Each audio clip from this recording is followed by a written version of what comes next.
আজকের ভিডিওতে খুবই গুরুত্বপূর্ণ একটা বিষয় নিয়ে আলোচনা করব, সেটা হচ্ছে গ্রাম পঞ্চায়েত নিয়োগ। এই গ্রাম পঞ্চায়েত নিয়োগ নিয়ে সমস্ত জায়গায় এখন তোলপাড়। তো স্পেশালি আজকের ভিডিওতে সমস্ত বিষয় নিয়ে আলোচনা করব। কি কি বিষয় নিয়ে আলোচনা করব সেগুলো তোমাদেরকে বলে দিচ্ছি।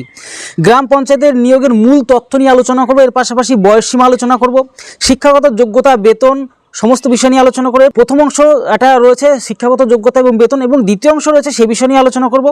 নির্বাচন পদ্ধতি মানে সিলেকশন প্রসেসটা কি, এর পাশাপাশি পরীক্ষার পদ্ধতি কি, মানে প্রথম অংশে পরীক্ষার পদ্ধতি কি, দ্বিতীয় অংশে পরীক্ষার পদ্ধতি কি, এর পাশাপাশি সিলেবাস নিয়ে তো আলোচনা করবই, এবং তার পাশাপাশি শূন্যপদ এবং মোট তথ্য নিয়ে আলোচনা করব। তো স্পেশালি আজকের ভিডিওটি তোমাদের প্রত্যেককে বলবো তোমরা এক এক করে সমস্ত জিনিসটা ভালো করে খেয়াল করো। সমস্ত বিষয় নিয়ে আজকে ভিডিওতে আলোচনা করব। গ্রাম পঞ্চায়েত নিয়োগ নিয়ে যা যা তথ্য রয়েছে সমস্ত কিছু আজকে ভিডিওতে তোমরা ভালো করে বুঝে নিতে পারবে।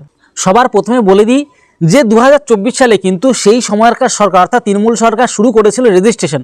আর আমরা শুনেছিলাম যে 2024 সালে আমরা অনেক প্রচুর সংখ্যক বাংলার সকল ভাই বোন যারা এই বিষয়ে আগ্রহী ছিল, গ্রাম পঞ্চায়েত নিয়োগ নিয়ে আগ্রহী ছিল, প্রচুর লক্ষ লক্ষ ছেলে মেয়ে, লক্ষ প্রায় ধরেই নেওয়া যাচ্ছিল তখনই প্রায় 20 লক্ষর আশেপাশে ছেলে মেয়ে এই গ্রাম পঞ্চায়েতের জন্য অ্যাপ্লাই করে রেজিস্ট্রেশন করেছিল।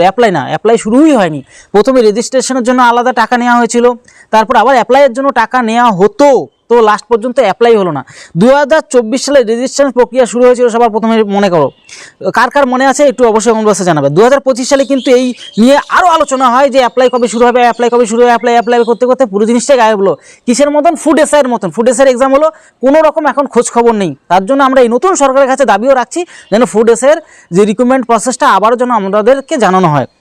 তো তার পাশাপাশি কি হলো, আমাদের যে আমাদের এখন বর্তমান যে গ্রাম পঞ্চায়েত উন্নয়ন মন্ত্রী, ঠিক আছে, পঞ্চায়েত উন্নয়ন মন্ত্রী যেটা কি মাননীয় আমাদের দিলীপ ঘোষ মহাশয়, তিনি যেটা আর কি জানিয়েছে প্রায় 6500 অ্যাপ্রক্স ভ্যাকান্সি বের হতে চলেছে। সবার প্রথমে ক্লিয়ার করে নাও, ঠিক আছে, 6500 ভ্যাকান্সি বের হতে চলেছে। এর পাশাপাশি কি পশ্চিমবঙ্গের সমস্ত গ্রাম পঞ্চায়েত সহ জেলা পরিষদ এবং পঞ্চায়েত সমিতির নিয়োগ কিন্তু ইমিডিয়েট কিন্তু হওয়ার সম্ভাবনা রয়েছে, যেটা কিনা দিলীপ সরকার কিন্তু বলে দিয়েছে আমাদের যে গ্রাম উন্নয়ন মন্ত্রী।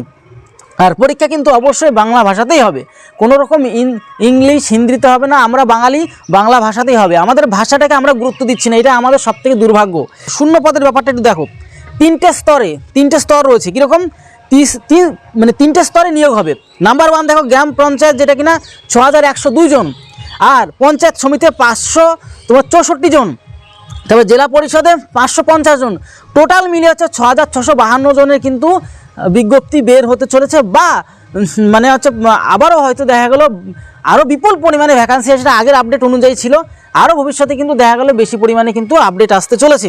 বয়সসীমা নিয়ে তোমরা অনেকেই চিন্তার মধ্যে রয়েছো।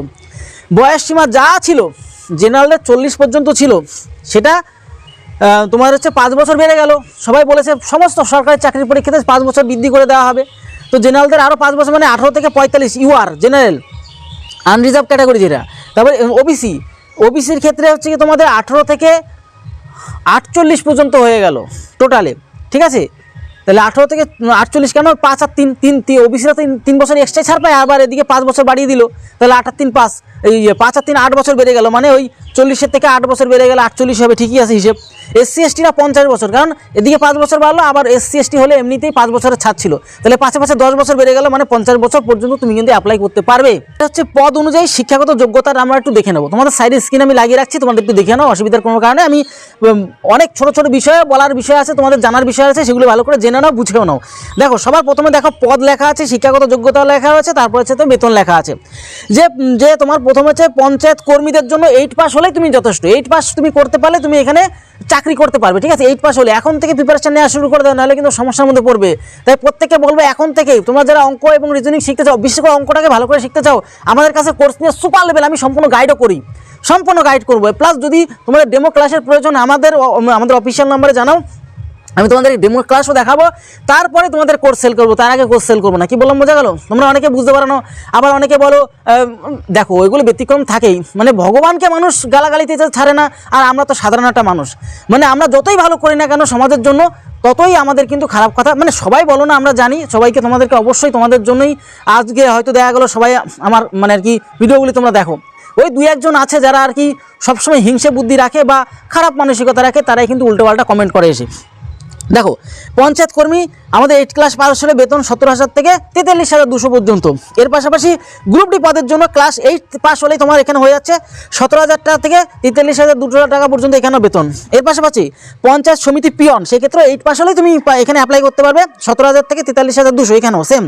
এবার আছে ক্যাশিয়ার, মাধ্যমিক পাস হলে তুমি এখানে আবেদন করতে পারবে। মাধ্যমিক পাস হলে ক্যাশিয়ার তুমি আবেদন করতে পারবে পাশে 22,700 থেকে তোমার 58,500 পর্যন্ত। কারণ কি মানে প্রথম স্যালারিগুলি কম হয়, তারপর ধীরে ধীরে বাড়তে থাকে। গ্রাম পঞ্চায়েত সহায়ক সেক্ষেত্রে 50% সহ মাধ্যমিক তোমার পাস হতে হবে। তুমি গ্রাম পঞ্চায়েত সহায়ক যদি হও তাহলে 50% নাম্বার তোমার থাকা চাই, তবে তুমি এখানে অ্যাপ্লাই করতে পারবে মাধ্যমিকে। 21,000 থেকে 58,000 54,000 পর্যন্ত এখানে স্যালারি রয়েছে। এবার অ্যাকাউন্ট ক্লার্ক মাধ্যমিকের সঙ্গে কম্পিউটারের দক্ষতা থাকতে হবে, কম্পিউটারে টাইপিং দক্ষতা থাকতে হবে, ঠিক আছে, কম্পিউটার দক্ষতা থাকতে হবে, সার্টিফিকেট থাকলে ভালো হয়, থাকতে হবে। 22,700 থেকে তোমার 58,500 পর্যন্ত এখানে স্যালারি হয়েছে। এর পাশাপাশি দেখো ক্লার্ক কাম টাইপিস্ট সেক্ষেত্রে মাধ্যমিকের সঙ্গে কম্পিউটার দক্ষ এবং টাইপিং জানতে হবে, তোমার টাইপিংয়ে দক্ষ হতে হবে। তোমার এখানে কিন্তু 22,700 থেকে 58,500 টাকা পর্যন্ত এখানে তোমার কিন্তু স্যালারি রয়েছে। এবার আমরা আরও দেখবো অনেকগুলো পোস্ট রয়েছে এক্ষেত্রে। দেখো তোমার যদি 1 2 3 4 5 6 7 7 আর এদিকে তোমার 7 8 9 10 11 12 13 14 15টা প্রায় অ্যাপ্রক্স এরকমই আশেপাশে তোমাদের কিন্তু। দেখো এখানে পদগুলি কি, ডেটা এন্ট্রি অপারেটর মাধ্যমিকের সঙ্গে কম্পিউটার দক্ষ এবং টাইপিং জানতে হবে। এক্ষেত্রে 22,700 থেকে তোমাদের কিন্তু স্যালারি 58,500 পর্যন্ত স্যালারি রয়েছে। এর পাশাপাশি লোয়ার ডিভিশন ক্লার্ক মাধ্যমিকের সঙ্গে টাইপিং জানতে হবে, তোমার কিন্তু 22,700 থেকে 58,500 পর্যন্ত স্যালারি রয়েছে এক্ষেত্রে। গ্রাম পঞ্চায়েত সেক্রেটারি তুমি যদি হতে চাও তাহলে অবশ্যই মাধ্যমিকের সঙ্গে কম্পিউটার দক্ষ থাকতে হবে, 22,700 থেকে তোমার এখানে কিন্তু 58,500 পর্যন্ত। এর পাশাপাশি স্টেনোগ্রাফার স্নাতক পাশের সঙ্গে কম্পিউটার মানে তোমার ডিপ্লোমা ডিগ্রি থাকতে হবে, যে কোনো ডিগ্রি হবে, এতক্ষণ কোনো ডিগ্রি থাকার দরকারই ছিল না। এতক্ষণ উপরে যা বললাম কম্পিউটার কোনো ডিগ্রি না থাকলেও চলছিল, মানে ওগুলি জানলেই হতো, কিন্তু এখানে তোমার ডিপ্লোমা ডিগ্রি থাকতে হবে একটা। তাই তুমি কিন্তু এখানে 28,900 থেকে 78,500 টাকা পর্যন্ত তুমি কিন্তু এখানে পাবে। এবার এক্সিকিউটিভ অ্যাসিস্ট্যান্ট সেক্ষেত্রে স্নাতক পাশের সঙ্গে কম্পিউটার ডিপ্লোমা ডিগ্রি থাকতে হবে, 28,900 থেকে 74,500 টাকা পর্যন্ত তুমি এখানে পাবে। এর পাশাপাশি পঞ্চায়েত সমিতি যদি চাকরি করতে চাও সেক্ষেত্রে কিন্তু স্নাতক যেটা কমার্সে কিন্তু পাশের সঙ্গে কম্পিউটার তোমার জানতে হবে। এর পাশাপাশি 24,700 থেকে 63,900 পর্যন্ত এখানে। এবার হচ্ছে অ্যাকাউন্ট ক্লার্ক সেক্ষেত্রে ডিপ্লোমা ডিগ্রি থেকে শুরু করে এখানে রয়েছে, ঠিক আছে। এর পাশাপাশি নির্মাণ সহায়ক সেখানে সিভিল ইঞ্জিনিয়ার 35,800 থেকে 92,100 টাকা পর্যন্ত এখানে তোমার এই স্যালারি ব্যাপারটা রয়ে গেল। এবার নির্বাচন পদ্ধতি এক এক করে বলেছি, সমস্ত কিছু তোমাদেরকে বলে দেবো। দেখো মানে সিলেকশন প্রসেসটা কি, দুটো ধাপে এই মানে নিয়োগটা কমপ্লিট হবে, দুটো ধাপে হবে, যেরকম কি লিখিত পরীক্ষা আর ইন্টারভিউ হবে। যাদের সবার ইন্টারভিউ থাকে না, যার ইন্টারভিউ শেষে ইন্টারভিউ দেবে, ঠিক আছে। আর ইন্টারভিউর জন্য সবথেকে বেস্ট পরিমাণে পশ্চিমবঙ্গের সেরা ইন্টারভিউ আমাদের এখান থেকেই করানো হচ্ছে, একদম বাড়িতে বসে, তোমার কোথাও যেতে হবে না, তো বাড়িতে বসে সুপার লেভেলে তুমি কিন্তু ইন্টারভিউ শিখে নিতে।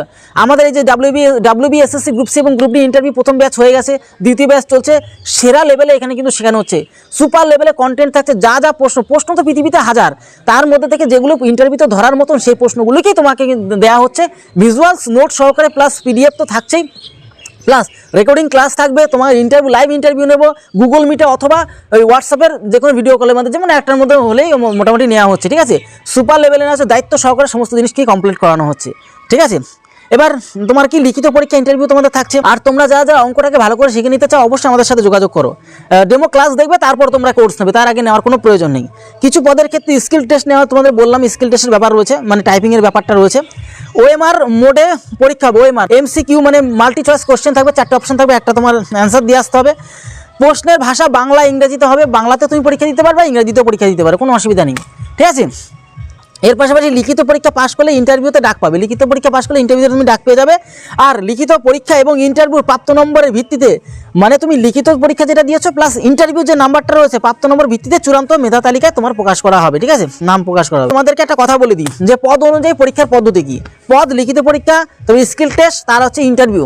এক্ষেত্রে কি হচ্ছে মানে যে পঞ্চায়েত কর্মী, আমি প্রথমে বলেছিলাম পঞ্চায়েত কর্মী 43 নম্বরের পরীক্ষা হবে টোটাল, ঠিক আছে, ইন্টারভিউ 7 নম্বরে।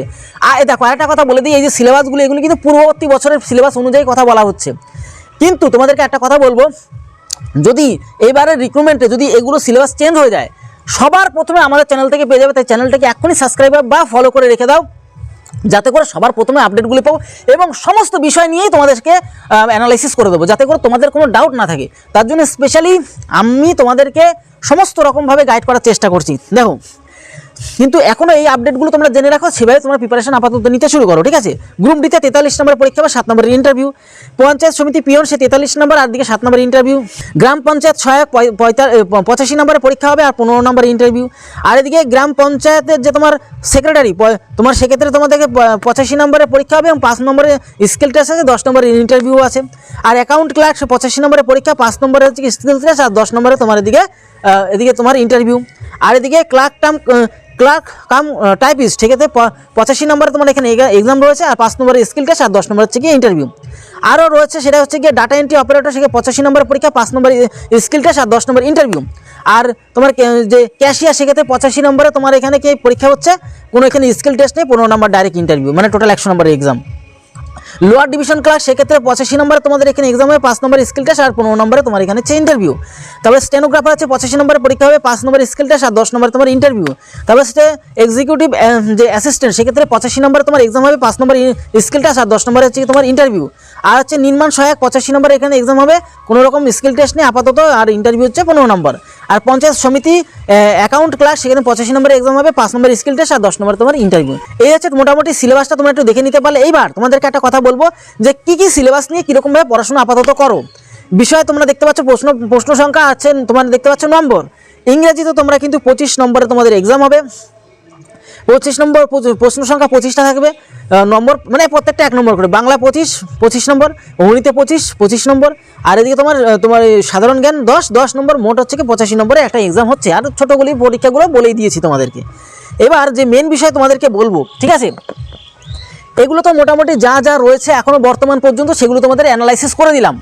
এইবার তোমাদের মধ্যে কোনো রকম যদি কোনো কোয়ারিজ থাকে বা কোনো ডাউট থাকে, অবশ্যই কমেন্ট বক্সে কমেন্ট করবে। তবে হ্যাঁ, জানি উল্টোপাল্টা বাজে কমেন্টও আসবে, কিছু করার নেই, আমার তো এখানে হাত বাঁধা নেই। আমি চাই তোমরা প্রত্যেকেই কমেন্ট করো, ঠিক আছে।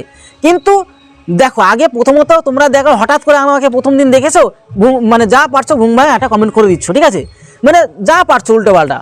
মানে বিশেষ করে আমি খেয়াল করছি অনেকের। তবে হ্যাঁ, ম্যাক্সিমাম কিন্তু আমি দেখতে পাচ্ছি তোমরা জিনিসগুলোকে সাপোর্ট করছো, কারণ আমি সঠিক তথ্যগুলো তোমাদেরকে কিন্তু দিচ্ছি। এবার তোমাদেরকে আরও একটা কথা বলবো, সেটা হচ্ছে কি, তোমাদের মানে এই পরবর্তীতে এই বিষয়ের উপর অনেক মানে খুব দ্রুতই কিন্তু একটা আপডেট আসতে চলেছে, মানে অফিসিয়ালি আপডেট। সেই অফিসিয়াল আপডেট নিয়েও তোমাদের সামনে চলে আসবো। আর তোমরা যারা এখন থেকে ভালোভাবে প্রিপারেশন নিতে চাও, অঙ্কটাকে বিশেষ করে ভালো করে শিখতে চাও, ডেমো ক্লাস দেখো, তারপর কোর্স নিয়ে ফেলো, ভালো করে সমস্ত বিষয়টা ভালো করে বুঝে নাও, ঠিক আছে।